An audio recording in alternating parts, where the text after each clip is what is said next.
ఆదికాండము గ్రంథము 28వ అధ్యాయము.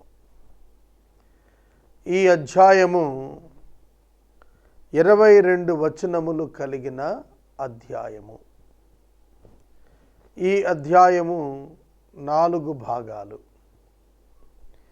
మొదటి వచనము నుండి 5 వచనముల వరకు ఉన్న వాక్య భాగంలో ఇస్సాకు యాకోబును పిలిపించి మాట్లాడుతున్న మాటలు. అతని మేనమామ లాబాను పద్దనరాములో ఉన్నాడు. యాకోబు తల్లి సోదరుడు ఇతని ఇంటికి వెళ్ళి అతని కుమార్తెలలో ఒకరిని వివాహం చేసుకుని రమ్మని ఆజ్ఞ ఇచ్చాడు. దేవుడు అబ్రహాముకు తోడై ఉన్నట్లు నీకు తోడుగా ఉంటాడని చెప్పి యాకోబును పంపాడు. ఇది మొదటి 5 వచనాల్లో వివరం. 6వ వచనం నుండి 9వ వచనము వరకు యాకోబును ఇస్సాకు దీవించి పంపిన తరువాత ఏశావు ఇష్మాయేలు కుమార్తె నెబాయోతు సహోదరి అయిన మహలతును వివాహం చేసుకున్న వివరం రాసింది. కనాను స్త్రీలను తాను వివాహం చేసుకోవటం తన తండ్రి అయిన ఇస్సాకునకు ఇష్టము కాదని తెలుసుకున్నటువంటి ఏశావు ఇష్మాయేలు సంతతి నుండి మహలతును వివాహం చేసుకున్న వివరం ఇక్కడ వ్రాసింది. ఇక 10వ వచనం నుండి 17వ వచనము వరకు చూస్తున్నప్పుడు 3వ భాగం ఇది. ఈ వచనాలలో యాకోబు బెయేర్షెబా నుండి బయలుదేరి తన తండ్రి ఇంటి నుండి బయలుదేరి తన మేనమామ ఇల్లు పద్దనరాము హారానులో ఉన్నది, అక్కడికి వెళుతున్నాడు. ప్రయాణం ప్రారంభించాడు. ఆ ప్రయాణంలో జరిగిన సంఘటన దేవుడు అతనికి ప్రత్యక్షం అవటం ఇందులో కనిపిస్తుంది. యాకోబు నిద్రపోతున్నప్పుడు తలగడగా రాతి నుంచుకుని నిద్రిస్తున్నాడు. అతడు నిద్రిస్తున్నప్పుడు దేవుడు ఆ నిద్రలో అతనికి దర్శనంలో కనపడి గొప్ప దీవెన, అబ్రహాము యొక్క వారసునిగా ఎటువంటి దీవెన అతడు పొందబోతున్నాడో వివరణ ఇచ్చాడు. యాకోబు తాను ఆ స్థలానికి దేవుని గృహము అని అర్థం వచ్చే బేతేలు అని పేరు పెట్టాడు. ఇక 4వ భాగం 18వ వచనం నుండి అధ్యాయం చివర 22వ వచనం వరకు 4వ భాగం. యాకోబు నిద్ర మేల్కొని లేచి ఉదయాన ఆ రాతి మీద నూనె పోసి ఇది మందిరం అవుతుందని చెప్పి దేవునితో ఒక ప్రార్థన నిబంధన కొరకు చేశాడు. నీవు నాకు తోడై ఉండి నన్ను ఆహారం ఇచ్చి పోషించి వెనుకకు రప్పిస్తే ఇది మందిరం అవుతుంది అని చెప్పాడు. 28వ అధ్యాయంలో 22 వచనాల్లో ఈ వివరాలు 4 భాగాల్లోనూ వివరించబడ్డాయి. ఇక మొదటి వచనం చదువుకుని వాక్యాన్ని ధ్యానం చేద్దాము. ఇస్సాకు యాకోబును పిలిపించాడు. కారణం ఏమిటి? రిబకా ఇస్సాకుతో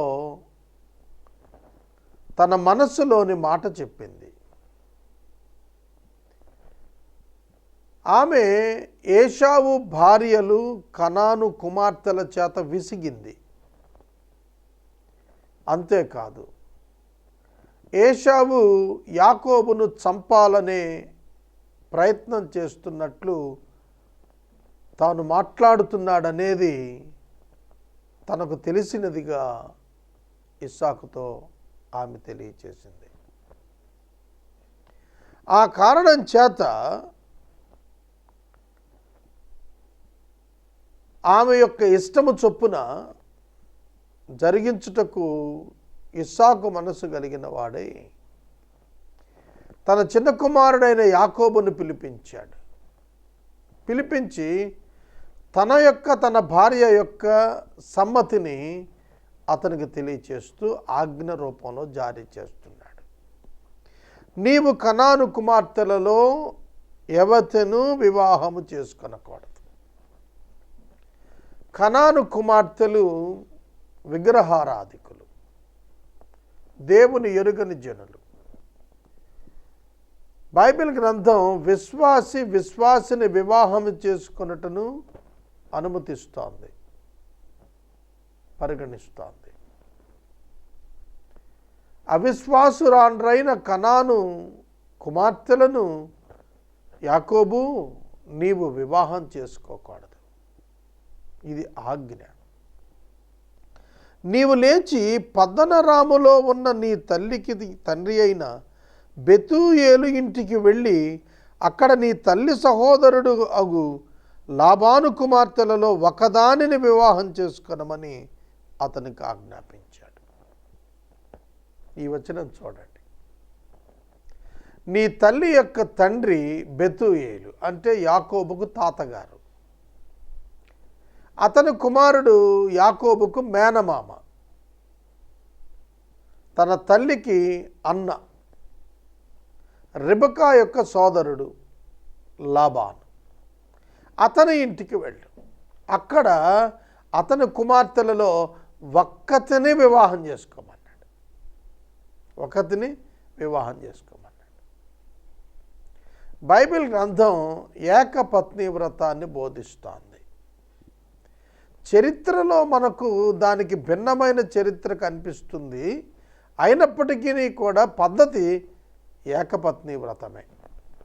ఇస్సాకు రిబకాను మాత్రమే పెళ్లి చేసుకున్నాడు.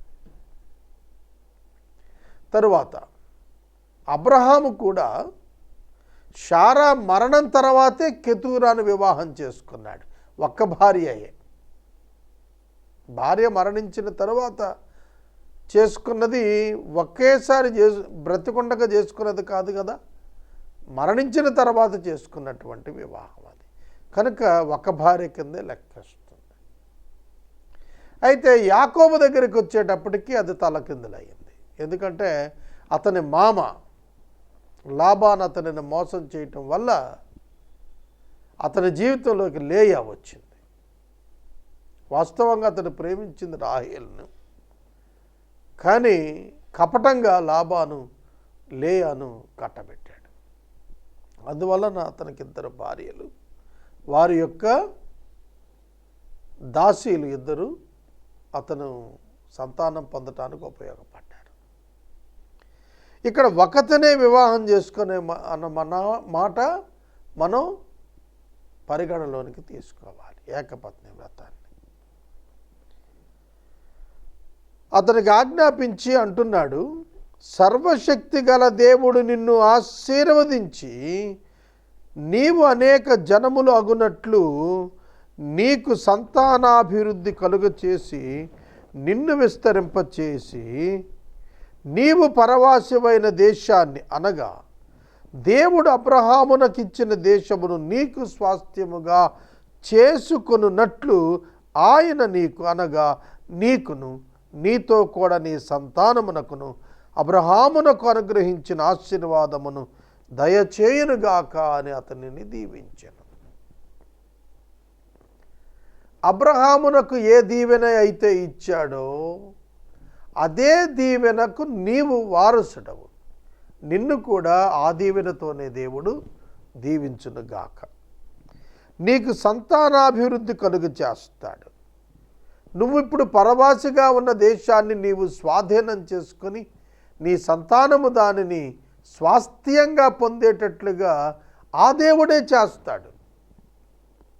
ఎంత గొప్ప ప్రవచనాత్మక మాట.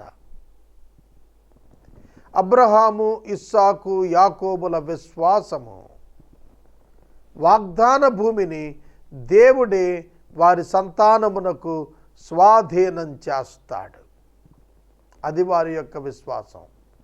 దేవుడు వారి విశ్వాసాన్ని ఘనపరిచి యెహోషువ కాలంలో ఆ భూభాగం, కనాను భూభాగాన్ని ఇజ్రాయేలీయులకు స్వాస్థ్యముగా పంచిపెట్టాడు. తమ పితరులు ఆ స్థలములలో పరవాసులుగా ఉన్నారు. వారి సంతానము వారు స్వాస్థ్యాలుగా వాటిని పొందుకున్నారు అని చరిత్ర మనకు జ్ఞాపకం చేస్తుంది. అబ్రహామునకు అనుగ్రహించిన ఆశీర్వాదమే నీకు దయచేస్తాడు. సంతాన విషయములో ఆశీర్వాదము, సమాజములో పేరు ప్రతిష్టలలో ఆశీర్వాదము, సంతానమును విస్తృతంగా పొందటంలో ఆశీర్వాదము, ఆస్తిని మిక్కుటముగా పొందటములో ఆశీర్వాదము, ఇవన్నీ దేవుడే నీకు దయచేస్తాడు. నీ ఆత్మీయ జీవితాన్ని తానే ఆశీర్వదిస్తాడు. మీరు గమనించాలి, దేవుడు అన్నీ తానై ఉండి నీ పక్షంగా తన చిత్తాన్ని తాను జరిగించుకుంటాడు అని యాకోబుకు ముందస్తుగానే ఇస్సాకు ప్రవచనము చొప్పున ఈ మాటలు చెబుతున్నాడు. యాకోబు చరిత్ర అంతా మీరు ఆదికాండంలో చదివితే ఒక్క మాటలో ఇస్సాకు చెప్పినది నెరవేరింది. దేవుడు తానే జరిగించుకుంటాడు. దేవుడు తానే తన చిత్తాన్ని నీ జీవితంలో జరిగించుకుంటాడు అనేది చక్కగా వివరించాడు. 5వ వచనం, యాకోబును పంపించి వేసెను. అతడు పదనరాములో సిరియావడుగు బెతూయేలు కుమారుడును యాకోబు ఏశావుల తల్లి యొక్క రెబెకా సహోదరుడునైన లాబాను యొద్దకు వెళ్ళెను అంటే బయలుదేరాడు. ఇది మొదటి భాగం ముగించుకున్నాం. ఇక రెండవ భాగంలో 6వ వచనం నుండి 9వ వచనం వరకు చూస్తున్నప్పుడు ఏశావు వివరాలు. ఇస్సాకు యాకోబును దీవించి పదనరాములో పెండ్లి చేసుకుని వచ్చుటకై అతనిని అక్కడికి పంపెననియు, అతనిని దీవించినప్పుడు నీవు కనాను దేశపు కుమార్తెలలో ఎవరిని పెండ్లి చేసుకొనవద్దని అతనికి ఆజ్ఞాపించననియు, యాకోబు తన తల్లిదండ్రుల మాట విని పదనరామునకు వెళ్ళిపోయెను అనియు ఏశావు తెలుసుకునినప్పుడు, ఇదిగాక కనాను కుమార్తెలు తన తండ్రి అయిన ఇస్సాకునకు ఇష్టురాండ్రు కారని ఏశావునకు తెలిసినప్పుడు, ఏశావు ఇష్మాయేలు యొద్దకు వెళ్ళి తనకున్న భార్యలు కాక అబ్రహాము కుమారుడైన ఇష్మాయేలు కుమార్తెయు నెబాయోతు సహోదరియునైన మహలతును కూడా పెండ్లి చేసుకొనెను. ఏశావు మహలతును వివాహం చేసుకుంటానికి ముందు 4 విషయాలు తెలుసుకున్నాడు. అది ఏమిటంటే, యాకోబును దీవించి పెండ్లి చేసుకోవటానికి పంపాడని, తల్లిదండ్రుల మాట విని యాకోబు పద్దనరాము వెళ్ళిపోయాడని, కనాను కుమార్తెలలో ఎవరిని వివాహం చేసుకోవద్దని తన తండ్రి యాకోబుకు ఆజ్ఞాపించాడని,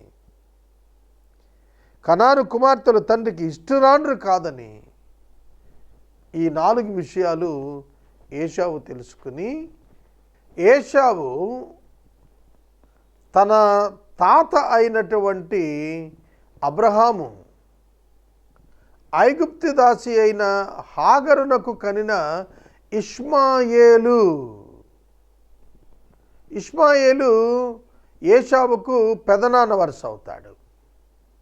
ఎందుకంటే తన తండ్రి అయిన ఇస్సాకు కంటే కూడా 14 సంవత్సరాలు పెద్దవాడు ఇష్మాయేలు.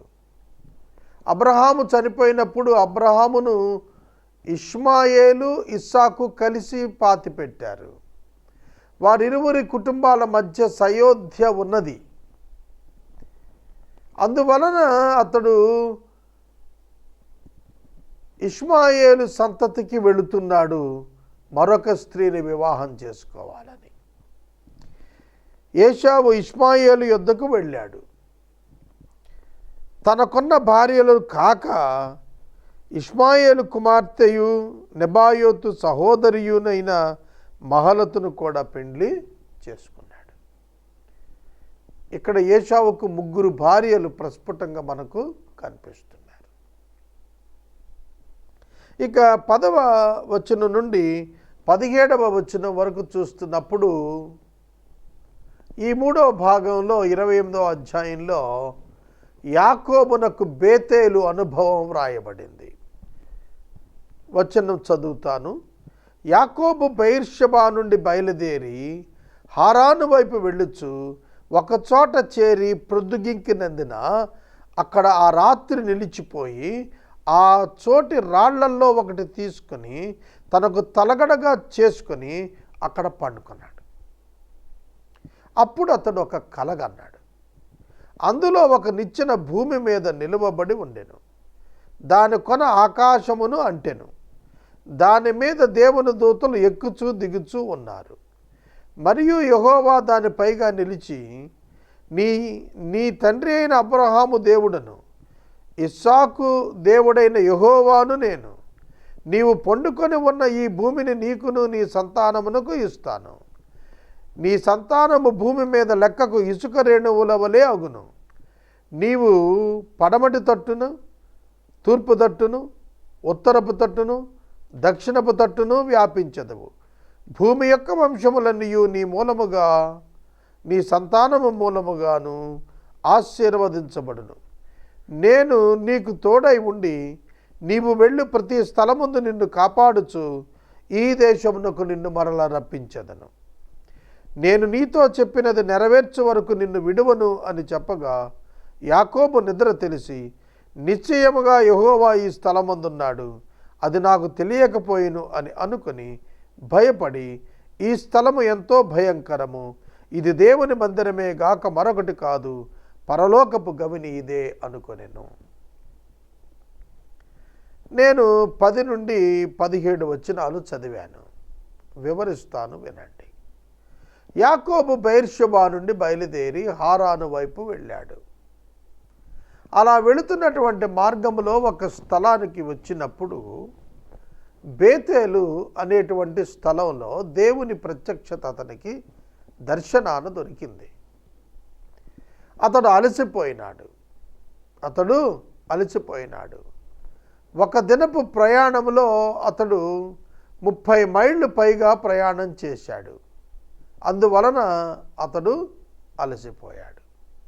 అలసిపోయి ఒక ప్రాంతంలో రాయిని తలగడగా పెట్టుకొని అక్కడ విశ్రమింప పూనుకున్నాడు, నిద్రపోయాడు. ఆ నిద్రలో దేవుడు కనపడ్డాడు. ఈ దర్శనం ఎట్లా ఉంది చూడండి. ఒక నిచ్చెన కొన ఆకాశమున, అదే నిచ్చెన కొన మరొకటి భూమిపైన. ఒక దర్శనం కనిపిస్తోంది. దానిలో ఆ నిచ్చెన పైగా తండ్రి అయినటువంటి దేవుడు కనిపిస్తున్నాడు. ఆయన మాట్లాడుతున్నాడు. మరియు యెహోవా దాని పైగా నిలిచి, నేను నీ తండ్రి అయిన అబ్రహాము దేవుడును ఇస్సాకు దేవుడును అని చెప్పి మాట్లాడుతున్నాడు. గమనించండి. ఆ నిచ్చెనను గూర్చి మనకు సువార్తలలో యేసుక్రీస్తు ప్రభువు చెప్పినటువంటి మాట యోహాను సువార్త 1వ అధ్యాయం చివరి భాగాన్ని గనక మీరు చూస్తే, నతానియేలుతో ప్రభు మాట్లాడుతూ చెప్పినటువంటి మాటలలో ఆయన ఈ మాటలు తెలియచేస్తున్నాడు. యోహాను సువార్త 1వ అధ్యాయము 51వ వచనం. మరియు ఆయన, మీరు ఆకాశము తెరవబడుటయు దేవుని దూతల మనుష్య కుమారుని పైగా ఎక్కుటయును దిగుటయును చూతురని మీతో నిశ్చయముగా చెప్పుచున్నాను. ప్రభువు నతానియేలుతో మాట్లాడుతున్నప్పుడు తన మీదుగా దేవదూతలు పరలోకానికి ఎక్కుచూ దిగుచూ ఉంటారు, అది మీరు చూస్తారు అని చెబుతున్నాడు. నిశ్చయంగా చూస్తారు అన్నప్పుడు యోహాను సువార్త 14వ అధ్యాయంలో ప్రభువు స్వయంగా చెప్పినటువంటి మాటలు మనకు కనిపిస్తాయి. చూడండి 6వ వచనం. నేనే మార్గమును సత్యమును జీవమును, నా ద్వారానే తప్ప ఎవడునూ తండ్రి యొద్దకు రాడు. చూడండి, నిచ్చెన పైగా ఉన్నటువంటి అబ్రహాము యొక్క దేవుడు, బైబిల్లో మనం తండ్రి అయిన దేవునిగా పిలుస్తున్నాం. ఈ తండ్రి అయిన దేవుడు నిచ్చెన ప్రత్యక్షత ఇచ్చాడు. ఈ నిచ్చెన యేసుక్రీస్తును అనగా కుమారుడైన దేవుని సూచిస్తుంది. దేవుడు యాకోబుతో ఏం చెబుతున్నాడో తెలుసునా? నిన్ను ఆశీర్వదిస్తున్నవాడనైన నేను నిన్ను దీవించటానికి ఇదిగో ఈ నిచ్చెన ద్వారానే దీవెన, అనగా ప్రభువైన యేసుక్రీస్తు ద్వారానే యాకోబు కూడా రక్షించబడబోతున్నాడు. ఆ నిచ్చెన ద్వారానే తన యొద్దకు పితరులు వచ్చినట్లు అతడు కూడా వస్తాడని ఒక సంజ్ఞ అక్కడ చూపబడింది. యేసుక్రీస్తు ప్రభువు ద్వారా తప్ప ఎవ్వడును అన్నప్పుడు ప్రథమ మానవుడైన ఆదాము మొదలుకొని చివరి మానవుని వరకు ఉన్న మనుషులలో ఎవడును ఆయన ద్వారా తప్ప దేవుని ఎదుగు రాలేరు. కనుక ఎవరిని గూర్చి వివరిస్తున్నాడు దేవుడంటే రక్షణ మార్గమును గూర్చి యాకోబుకు వివరిస్తున్నాడు. రక్షించబడినందున కలిగేటువంటి దీవెన, అంగీకరించబడినందున కలిగినటువంటి దీవెన ఇక్కడ యాకోబుకు తెలియచేయబడుతోంది. నిచ్చెన పైగా నిలిచిన ప్రభువు వాగ్దానం చేసి మాట్లాడుతున్నాడు. నీవు పండుకొని ఉన్న ఈ భూమి నీకు నీ సంతానానికి ఇస్తాను. వాగ్దాన భూమిని యాకోబుకు ఇవ్వటానికి దేవుడు తన కుమారుడైన యేసుక్రీస్తు ప్రభువు ద్వారా అతడు తన యందు విశ్వాసముంచుట వలన కలిగేటువంటి భౌతిక స్వాస్థ్యముగా వివరిస్తున్నాడు. నీ సంతానము భూమి మీద లెక్కకు ఇసుక రేణువులగును. యాకోబునకు దేవుడిస్తున్న ఈ వాగ్దానం అబ్రహాముకి ఇచ్చినదే. నీ సంతానం ఇసుక రేణువుల వలె అవుతారు. నీవు పడమటి తట్టును, తూర్పు తట్టును, ఉత్తరపు తట్టును, దక్షిణపు తట్టును వ్యాపిస్తావు. ఇది కూడా దేవుడు అబ్రహాముతో చెప్పినదే. లోతు అతనిని విడిచి వెళ్ళిన తరువాత దేవుడు అబ్రహాముతో మాట్లాడుతూ మైదానములో అతడు పండుకొని ఉన్నప్పుడు దేవుడు అతనికి ప్రత్యక్షమై నీవు నలుదిక్కులా వ్యాపిస్తావు అని చెప్పాడు. నీ సంతానం నలుదిక్కులా కూడా స్వాధీనం చేసుకోబోతున్నారు ఈ దేశాన్ని అని ముందుగానే చెప్పాడు. నీ సంతానము మూలముగా, నీ మూలముగా భూలోకము యొక్క వంశములన్నీ ఆశీర్వదించబడతాయి. భౌతిక ఆశీర్వాదము మరియు రక్షణ కొరకైన ఆధ్యాత్మిక ఆశీర్వాదము రెండూ కూడా యాకోబు సంతానము ద్వారానే అనేది దేవుడు తేల్చి చెబుతున్నాడు. ఈ లోకమునకు యూదా జాతి ఆశీర్వాదముగా మిగిలినది. అదే దేవుడు చెప్పినటువంటిది నెరవేర్చాడు. అలాగే యేసుక్రీస్తు ప్రభు ఈ లోకమంతటికి కూడా దేవుని యొద్దకు వచ్చుటకు ఏకైక మార్గముగా నిలిచి ఆయన ఆశీర్వాదంగా ఉన్నాడు. దేవుడు చెప్పిన వాగ్దానం ఇదే. ఇదిగో నేను నీకు తోడై ఉండి నీవు వెళ్ళు ప్రతి స్థలములో నీతో కూడా ఉంటాను, నిన్ను కాపాడుతాను, నిన్ను మరలా ఈ దేశానికి రప్పిస్తాను. ఎటువంటి వాగ్దానం! నీవు నిరీక్షణ లేనివాడవు కాదు యాకోబు, నీకు నిరీక్షణ ఉన్నది. ఏమిటంటే నువ్వు తిరిగి ఈ దేశానికి వస్తావు, నేను నీకు తోడుకుంటాను, నేను నీతో పాటు వస్తాను, నిన్ను కాపాడుతాను నేను. ఈ వాగ్దానం ఒక్క యాకోబుకు మాత్రమే కాదు, యేసుక్రీస్తునందు విశ్వాసం ఉంచిన ప్రతి ఒక్కరికి చెందుతుంది. నీకు నాకు కూడా దేవుడు ఇస్తున్న అభయహస్తం ఏమిటో తెలుసునా? ఆయన తోడు, ఆయన సన్నిధి. ఆయన పేరు ఇమ్మానుయేలు, అనగా దేవుడు మనకు తోడని అర్థం. కనుక విశ్వాసులకు, రక్షించబడిన వారికి యేసుక్రీస్తు నిత్యము తోడుగా ఉన్నాడు. రెండవది, నిత్యము కాపాడుచూ ఉంటాడు.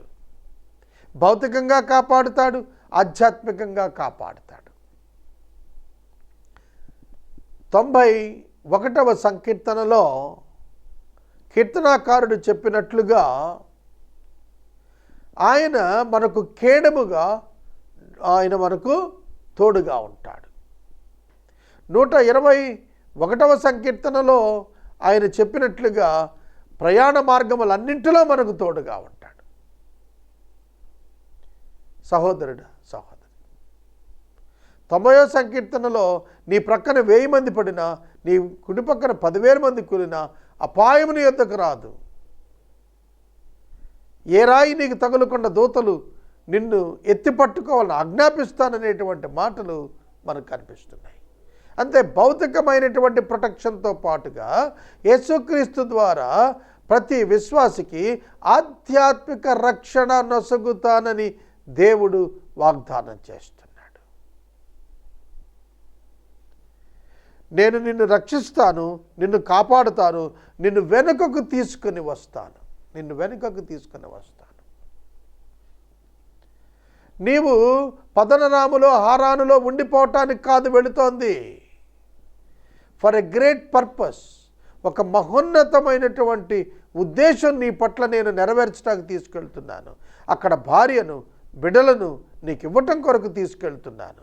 కొన్ని అనుభవాలు నీకు నేర్పించడానికి తీసుకెళ్తున్నానని దేవుడు అతనితో తేటగా చెబుతున్నాడు.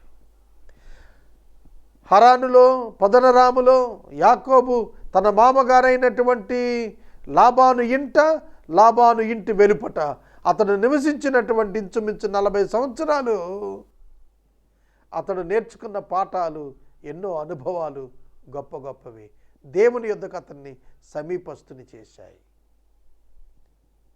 దేవునికి మరింత సమీపస్తునిగా యాకోబును చేయుటకు దేవుడు హారానులో అతనిని అద్భుతమైన పరీక్షల గుండా నడిపించుకుంటూ వెళ్ళాడు. దేవుడు ప్రతి విశ్వాసికి అవసరమైన పరీక్షలన్నింటినీ ఇచ్చి, అవసరమైన అనుభవాలన్నీ నేర్పించి, అతని ద్వారా తన చిత్తాన్ని నెరవేర్చుకుంటానికి ఆ వ్యక్తిని సిద్ధం చేస్తాడు అంటానికి యాకోబు జీవితం గొప్ప ఉదాహరణ.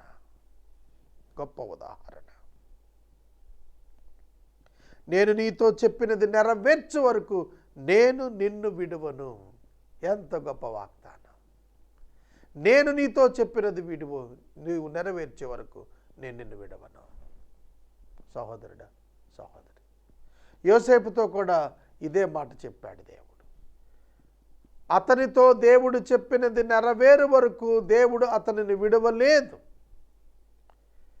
సంకెళ్ళు అతనిని బాధించినప్పటికీ కూడాను దేవుడు అతనిని విడవక అతనితో ఉండి తాను చెప్పినది యోసేపు పట్ల నెరవేర్చాడు.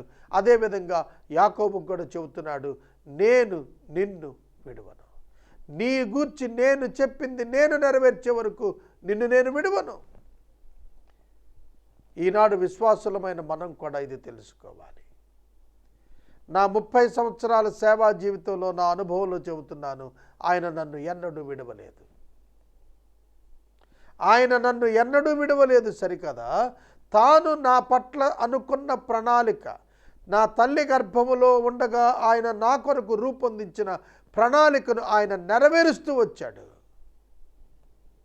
ప్రత్యేకంగా అనేక భాషలలోనికి బైబిల్ గ్రంథాన్ని తీసుకుని వెళ్ళటం నా పట్ల ఆయన చిత్తమై అది బయలుపరచబడి కొనసాగించబడుతోంది. ఇది పూర్తయ్యే వరకు దేవుడు నన్ను ఉంచుతాడు. నాకు తెలుసు, నన్ను విడువడు, ఎడబాయడు. దీనికి కావలసిన ప్రతి అవసరాన్ని తన కృపామహిమలో నుండి ఆయన తీరుస్తాడు. ఇదే వాగ్దానం.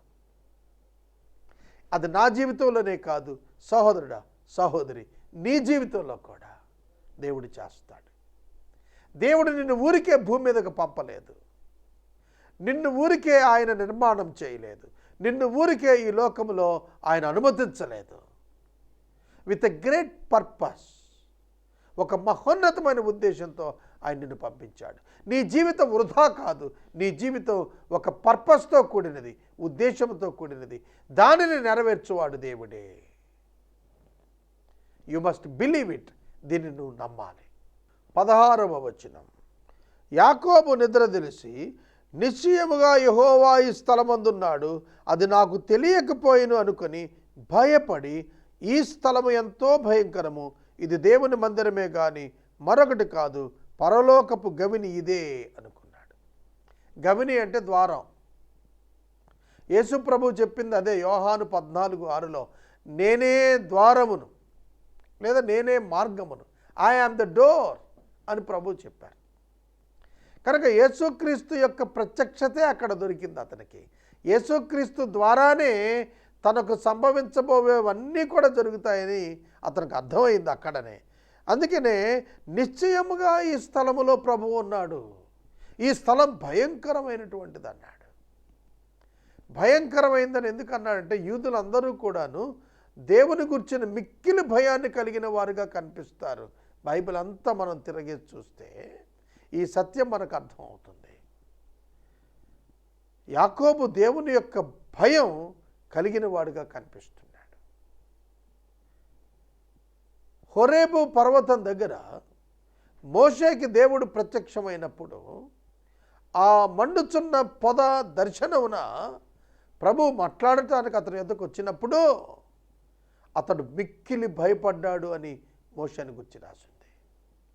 ఆ స్థలము వైపు చూడ వెరచాడు అని రాసింది. భయంకరమైన స్థలంగా దాన్ని ఎంచాడు.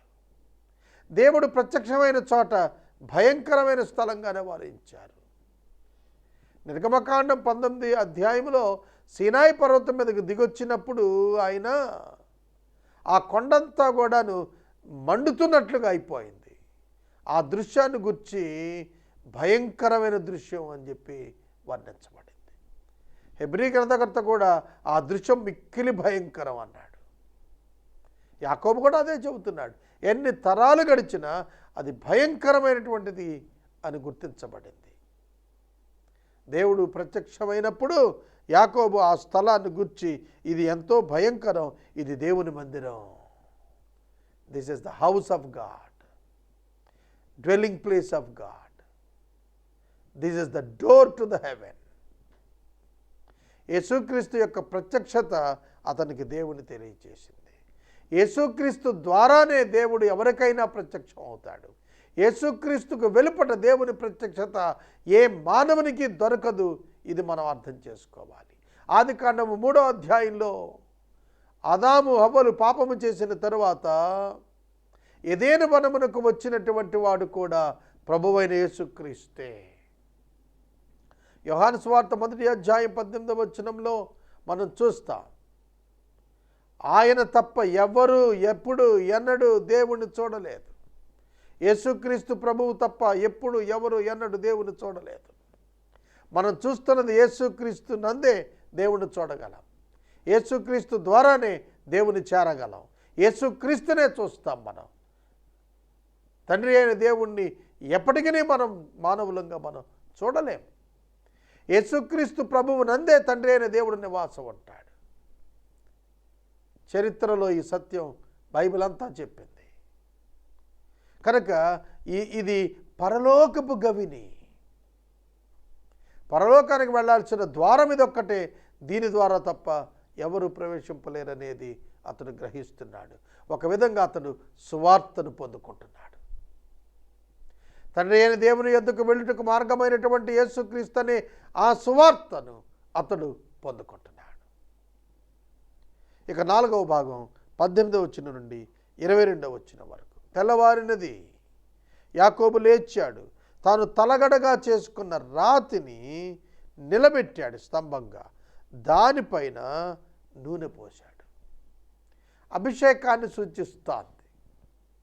ఈ రాతి మీద నూనె పోసి అభిషేకిస్తూ అన్నాడు, ఇది బేతేలు అని పేరు పెట్టాడు. మొదట ఆ ఊరి పేరు లూజు. అయితే ఎప్పుడైతే యాకోబు ఈ పేరు పెట్టాడో అప్పటి నుండి ఆ స్థలము బేతేలుగా పిలవబడింది. అప్పుడు యాకోబు, నేను తిరిగి నా తండ్రి ఇంటికి క్షేమముగా వచ్చినట్లు దేవుడు నాకు తోడయుండి నేను వెళ్ళుచున్న ఈ మార్గంలో నన్ను కాపాడి తిరుటకు ఆహారం ధరించుకుంటకు వస్త్రం నాకు దయచేసిన యెడల యెహోవా నాకు దేవుడై ఉండును. దేవుడు చెప్పిన వాగ్దానాలు ఏమిటి, యాకోబు చెప్పుకుంటున్నటువంటి మనవులేమిటి? ఎంత వ్యత్యాసం! దేవుడేమో నేను నిన్ను ఆశీర్వదిస్తాను, నీ ద్వారా దేశాలన్నింటినీ ఆశీర్వదిస్తాను, సకల లోకాన్ని ఆశీర్వదిస్తాను, నీ సంతానాన్ని సుఖరేణువులు చేస్తాను, ఈ భూమి అంతటిని కూడా నీ సంతానానికి ఇస్తాను. ఇన్ని వాగ్దానాలు ఆయన చేస్తుంటే ఇతడే ఉంటున్నాడంటే కొంచెం భద్రత, కొంత ఆహారం, కొంత వస్త్రం ఉంటే చాలు నాకు అంటున్నాడు. మానవీయ తలంపులు. దేవుడు అతనికి ముందే చెప్పాడు నేను నీకు తోడుకుంటానని. ఆయన తోడున్నప్పుడు ఇవన్నీ చూసుకోడా. అందుకే మత్తయి సువార్తలో ప్రభువు చెప్పాడు, ఏమి తిందుమా, ఏమి త్రాగుదుమా, ఏమి ధరించుకుందామా అని మీరు చింతించకండి, అన్యులు దీనిని గురించి చింతిస్తున్నారు. మీకేమి కావాలనో మీ తండ్రి ముందుగా ఎరిగి ఉన్నాడు. మొదట మీరు రాజ్యమును నీతిని వెదకండి, అప్పుడు అవన్నీ మీకు సమృద్ధిగా అనుగ్రహించబడతాయన్నాడు. మరి యాకోబు ఏమనుకుంటున్నాడు? దేవుడు తనకు సమస్తము సమృద్ధికి ఇస్తానని, తోడుంటాను, నిన్ను విడువను, నేను కాపాడుతాను, రక్షిస్తాను, ఇన్ని వాగ్దానాలు చేస్తే దేవా నా తిండి పరిస్థితి ఏమిటి, నా ఆహారం పరిస్థితి ఏమిటి, నా వస్త్రం పరిస్థితి ఏమిటి, నా నివాసం పరిస్థితి ఏమిటి, నా భద్రత పరిస్థితి ఏమిటి? ఈనాడు మనం కూడా మానవులంగా ఇలాగ తలుస్తున్నాము. మన పితరుడైనటువంటి యాకోబు ఆనాడు భౌతిక మనస్సుతో ప్రకృతి సంబంధిగా ఎట్లా ఆలోచించాడో, ఈనాడు మనుషులు ఎంత విశ్వాసులమైనా కూడా మనం కూడా ఇలానే ఆలోచిస్తున్నాం. మన ఆలోచన పెరగాలి, మన విశ్వాస పరిధి పెరగాలి. ఆహారం ఉన్నా లేకపోయినా, వస్త్రము ఉన్నా లేకపోయినా, పానమున్నా లేకపోయినా, భద్రత ఉన్నా లేకపోయినా నిన్నే వెంబడిస్తాను అని ఆ ఉన్నత స్థాయికి మనం ఎదగాలి. ఏమి 4 ఇస్తేనే నీకు దేవుడు అయి ఉంటాడా? లేకపోతే దేవుడు కాడా? పేద లాజరు లూకాసు వార్తలో మనకు వ్రాయబడిన 16వ అధ్యాయంలో రాయబడినటువంటి మిక్కిలి పేదవాడైనటువంటి ఆ లాజరు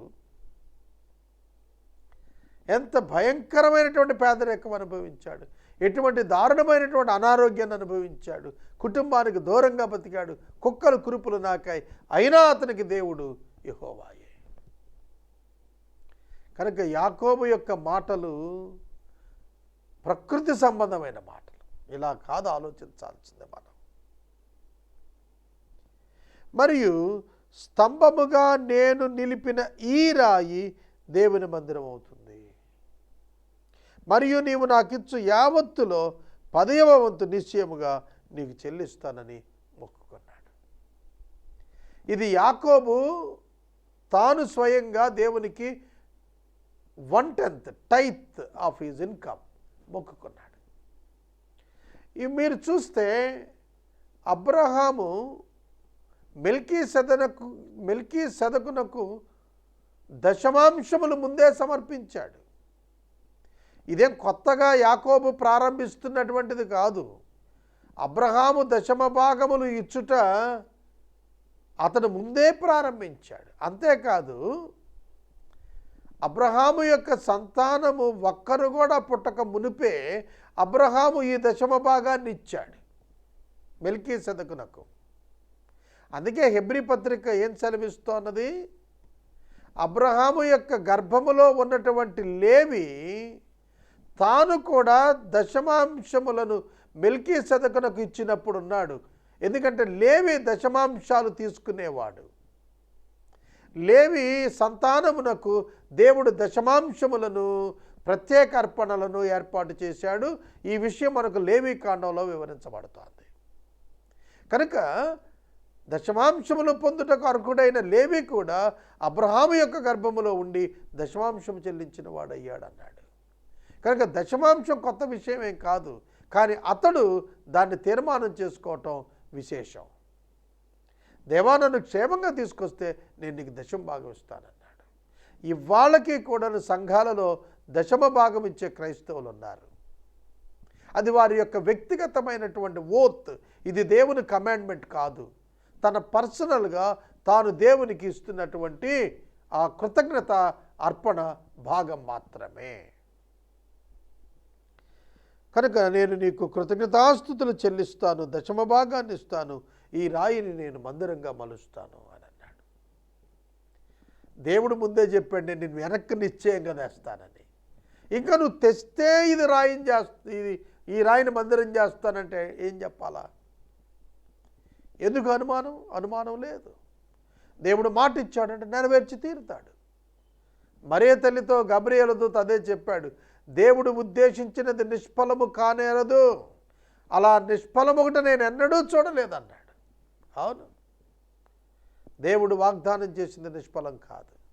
నా జీవితంలో, నీ జీవితంలో దేవుడు ప్రణాళిక చేసినది ఎన్నడూ నిష్ఫలం కాదు.